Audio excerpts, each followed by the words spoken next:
Bien, creo que en estos momentos algunos de los problemas principales de Europa están perfectamente a la vista. La Unión Europea tiene un problema en el oeste con Gran Bretaña, con el Reino Unido, el Brexit.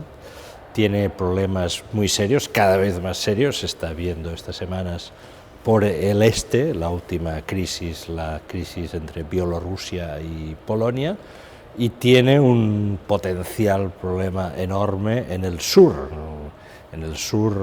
del Mediterráneo, no solo por la debilidad de los países de la Unión Europea del sur, España, Italia, Portugal, que quedó demostrada en la crisis de 2008, sino sobre todo por los problemas que se acumulan en la otra ribera, en el norte de África. La pregunta realmente es, en términos históricos, si en los próximos años la Unión Europea podrá absorber y resolver esos tres frentes, oeste, este y sur, porque a su vez Europa tiene un auténtico laberinto interno de difícil diagnóstico.